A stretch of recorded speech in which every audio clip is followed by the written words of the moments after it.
ഷാഫി ചാലിയം ഇവിടെ ചോദ്യങ്ങൾ മല പോലെ നിൽപ്പാണ്. ഈ പറയുന്ന ഇപ്പോൾ KR ഗോപികൃഷ്ണൻ ചോദിച്ച ADGP ഇവിടെ സന്ദർശന ലക്ഷ്യം എന്താണെന്ന് ഇപ്പോഴും വ്യക്തമല്ല. എത്ര മണിക്കൂർ, എത്ര സമയം, എന്ത് കാര്യം എന്നത് വ്യക്തമല്ല. ഇനി പൂരത്തിലേക്ക് വന്നാലോ, പാവം VS സുനിൽകുമാർ എന്ന് പറഞ്ഞാൽ അവിടെ തോറ്റ ഇടതുപക്ഷ സ്ഥാനാർത്ഥി ഇപ്പോഴും പറയുന്നത് ആ റിപ്പോർട്ട് എന്തോ വരാൻ പോകുന്നുണ്ട്, അത് കോടതിയിലുണ്ടെന്നൊക്കെയാണ്. ഷാഫി ചാലിയം അങ്ങനെ ഒരു അന്വേഷണവും ഉണ്ടായിട്ടില്ല, അങ്ങനെ ഒരു റിപ്പോർട്ടും ഇല്ല. മുഖ്യമന്ത്രി പറഞ്ഞതല്ലാതെ DGP ADGP ചുമതലപ്പെടുത്തിയതല്ലാതെ അതിൻ്റെ ഒരു അരക്കഴഞ്ച് പരിശോധന ഉണ്ടായിട്ടില്ല. ചോദ്യങ്ങൾക്ക് മറുപടി വേണ്ടേ ഷാഫി ചാലിയം? തീർച്ചയായിട്ടും 4.5 മാസം കഴിഞ്ഞു പൂരവുമായി ബന്ധപ്പെട്ട കാര്യങ്ങൾ അന്വേഷിക്കുമെന്ന് പറഞ്ഞിട്ട്. അതിൻ്റെ സ്റ്റാറ്റസ് എന്തായെന്ന് പോലും ആരും വ്യക്തമാക്കുന്നില്ല. ഇന്ന് ഗോവിന്ദൻ മാഷ് പറഞ്ഞത് ഭരണകൂട നിലപാടിൽ ഗോവിന്ദൻ മാഷക്ക് അസംതൃപ്തി ഉണ്ട് എന്ന് എനിക്കും തോന്നിയിട്ടുണ്ട്, റെജി ലൂക്കോസിനും തോന്നിയിട്ടുണ്ട്. റെജി ലൂക്കോസ് പറഞ്ഞല്ലോ ഗോവിന്ദൻ മാഷക്ക് അതൃപ്തി ഉണ്ട് എന്ന്, അതിൻ്റെ അകത്ത് നിന്ന് വായിച്ചെടുത്തൂടെ. പിന്നെ AKG സെൻറ്ററിൽ നിന്ന് നിങ്ങൾക്ക് ആളുകൾ തരുന്നില്ല.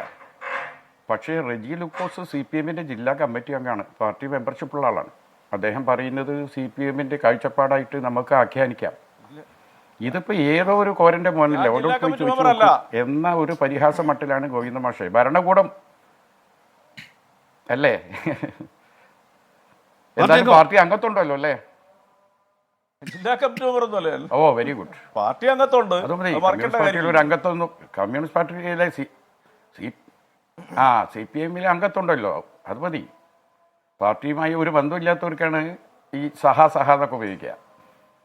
നമുക്ക് CPI-ൻ്റെ ഒരു ഉത്തരവാദപ്പെട്ട മെമ്പർഷിപ്പുള്ള ഒരു പ്രവർത്തകനാണ്, നേതാവാണെന്നാണ് ഞാൻ മനസ്സിലാക്കുന്നത്.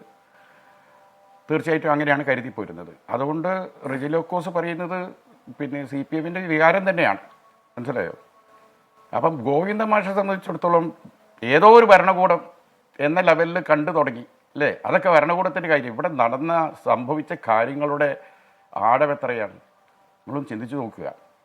നേരത്തെയും ഇതുപോലെ ഒരുപാട്